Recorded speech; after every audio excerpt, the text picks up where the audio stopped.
அர்ச்சுனா சொல்லியிருக்கிறார் காரை இடிக்க முடியாது, அது நல்லிணக்கம் மத நல்லிணக்கத்தில் வேற உடைக்கலாது, அது இருக்கும்னு சொன்னார். அப்படி என்ன சொன்னால் நான் அர்ச்சுனாவை பார்த்து நான் கேட்குறேன், தன்னுடைய 10 ஏக்கர் காணியை சிகாரைக்குள்ள காணி மக்களுக்கு அந்த 10 ஏக்கரை குறிச்சு கொடுக்க முடியுமா? அவரை கொடுப்பாரு. அவனுடைய கதைக்கிறேன்னா அவன் சின்னப்படி இருந்தான், என்னோட 10 வயசுலமே அவன் என்று சொல்கிறேன். அவன் நம்பி நான் சாதாரணமாக சவாலாக சொல்கிறேன். யாழ்ப்பாணத்தில் இன்றைக்கு இருக்கிற 6 பாராளுமன்ற உறுப்பினர்கள் 6ட்டுமே முழுமையான காணி விவரம் இருக்கு. நாங்கள் அண்ணனவாக யாழ்ப்பாணம் மாவட்டத்தில் மக்கள்ல காணிகளை, அதாவது முப்படையினர், ஆர்மி, நேவி, போலீஸ், விமானப்படை பட்ஜெட் காணிகள் நாங்கள் தலைவிடுகிறது. அது தேசிய பூங்கா போடப்பட்டிருக்குது. இப்போ காலப்போக்கில் மக்களை ஒடுப்பலாம், ஒன்றுமே செய்யலாம் சட்டப்படி. அப்போ இதுகளை கதை கோணம் அர்ச்சுனா சொல்லியிருக்கிறார் காரை இடிக்க முடியாது, அது நல்லிணக்கம் மத நல்லிணக்கத்தில் வேற உடைக்கலாது, அது இருக்கும்னு சொன்னார். அப்படி என்ன சொன்னால் நான் அர்ச்சுனாவை பார்த்து நான் கேட்குறேன். அவர் தான் சொன்னவர் தனக்கு 10 ஏக்கர் காணி இருக்குது, பெரிய விழாவில் தன்னுடைய 10 ஏக்கர் காணியை சரி நீங்கள் அந்த விகாரைக்கு அந்த நீங்கள் விகாரைக்குள்ள காணி மக்களுக்கு அந்த 10 ஏக்கரா குறித்து கொடுக்க முடியுமா? அவர்களை கொடுப்பாரா? உண்டு ஒரு விஷயம். 2வது விஷயம், யாழ்ப்பாணம் மாவட்டத்தில் அன்னளவாக எனக்கு தெரிஞ்ச வகையில் 40,000க்கு மேற்பட்ட மக்கள் காணி இல்லாமல் இருக்கு, காணியற்ற மக்களாக இருக்கணும். அந்த மக்களுக்கு காணியை கொடுக்க முடியுமா? அல்லது போனால் அர்ச்சுனாக்கு சில விஷயங்கள் தெரியாமல் இருக்கலாம். மண்டதவியில் கடற்படை மீன்பிடி துறைமுகத்தை 90ஆம் ஆண்டில் பிடிச்சி இட்ட வரைக்கும் வச்சிருக்கின்றது. அவங்க மீனவர் மீன்பிடி துறைமுகத்தில் படகுகள் கட்ட முடியாமல் 2 கரைக்கும் படகு கட்டப்பட்டிருக்கு. அந்த ஒரு எம்பி தானே, அப்போ அவர் அதை பெற்றுக் கொடுக்கலாமே, அதை பெற்றுக் கொடுக்க முயற்சிக்கிறப்ப. ஸோ ஒரு காணி விஷயம் நான் சவாலாக சொல்கிறேன்.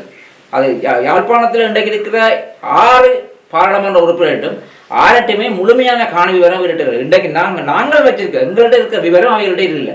நாங்கள் அண்ணனவாக யாழ்ப்பாணம் மாவட்டத்தில் மக்கள்ல காணிகளை, அதாவது முப்படையினரும், ஆர்மி, நேவி, போலீஸ், விமானப்படை பட்ஜெட் காணிகள் நாங்கள் தலைவிடுகிறது. அது தவிர வனஈர திணைக்களம், வனயிலக பாதுகாப்புக்களம் திணைக்களம், தொல்பொருள் திணைக்களம், மகாபலி அபிவிருத்தி அதிகார சபை, கரையோர பாதுகாப்பு திணைக்கள் மக்கள காணியில் சுபீரிச்சிருக்குது.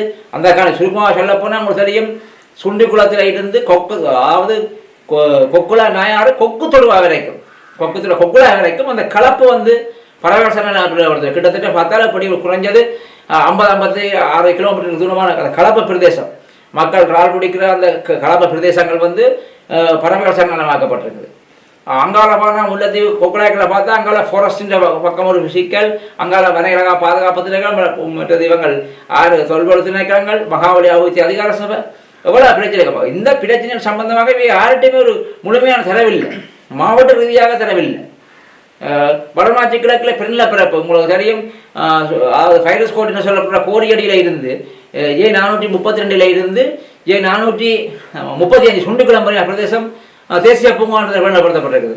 நீங்கள் பார்த்தீங்கன்னா தெரியும், புதுக்காட்டிலே போட்டுருக்கோம், புதுக்காட்டில் போட்டு காட்டிங்கன்னா தேசிய பூங்கா இப்படி போகிறா கொடுக்குறது கண்டு காலையில் சந்தில் போட்டு காட்டியிருக்காங்க. அப்போ ஒரு தேசிய பூங்காக்கெல்லாம் மக்கள் இருக்க முடியாது, அது மக்களுக்கு விளங்குது இல்லை. அவன் புறத்தினத்தை எழுப்புவான் மக்களை வச்சு. பறவைகள் சரணாலயம் அதுக்கு மக்கள் இருக்கலாம், பறவைகளுக்கு இடைஞ்சல் செய்யக்கூடாது. ஆனால் தேசிய பூங்காண்டால் அதுக்கு மக்கள் இருக்க முடியாது. ஆனால் தேசிய பூங்கா போடப்பட்டிருக்குது.